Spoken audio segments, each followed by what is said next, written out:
Once when I was a teenager, my father and I were standing in line to buy tickets for the circus.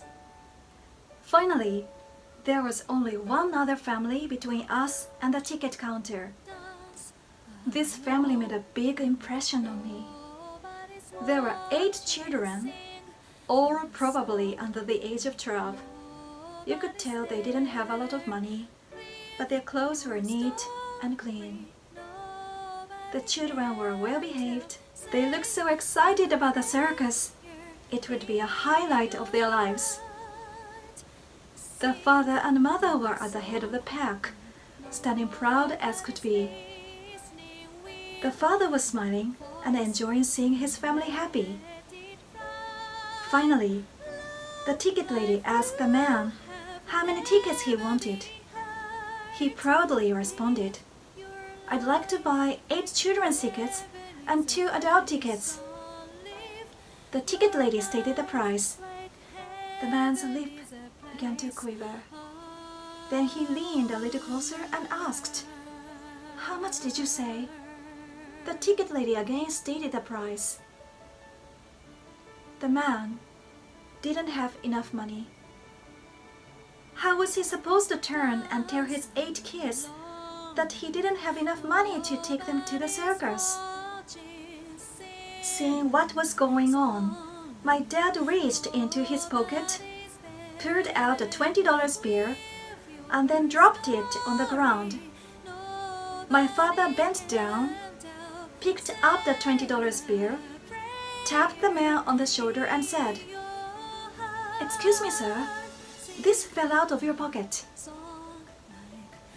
The man understood what was going on. He looked straight into my dad's eyes, took my dad's hand in both of his, and with his lip quivering and the tears streaming down his cheek, he replied, "Thank you. Thank you, sir. This really means a lot to me and my family." My father and I went back to our car and drove home.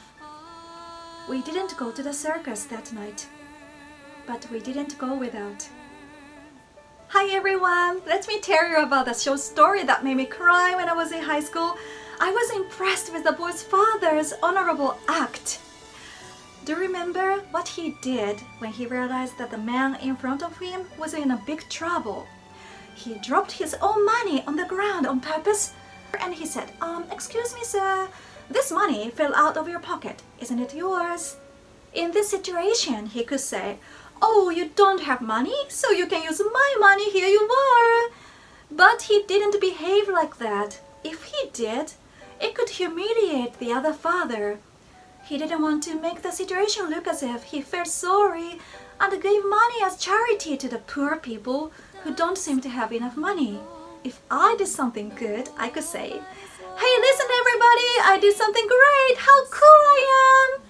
And I could make a peace sign and shoot a photo of myself and upload a photo on my own Instagram. If it is a teenager girl, it's kind of cute, but when an adult like me does something like that, it's quite embarrassing, isn't it? But the boy's father didn't want somebody else's gratitude or attention. He made a judgment in an instant. How the other father's feeling, and also he gave a thought about the 8 little children who were waiting in line patiently, looking forward to seeing the circus soon. His silent kindness and thoughtfulness impressed me in the story. Let me tell you about 2 more important characters described in the story. First, the father of 8 little children. He's also a wise man who can understand what's going on without any explanation. Instantly, he realizes that he was saved by a stranger, and the stranger didn't even demand a reward, but he said thank you with tears. I'm sure he was thinking, I would give something back in my whole life. He will love and care for his 8 little kids, and the 8 little kids will love the kind father too. He will never forget the incident, remembering the kindness he got from a stranger, and live with gratitude every moment. How beautiful his sincerity is. The second person that impressed me was I, the teenager boy. As he saw his father's honorable behavior, I think he thought, "Wow, Dad, you are so cool!"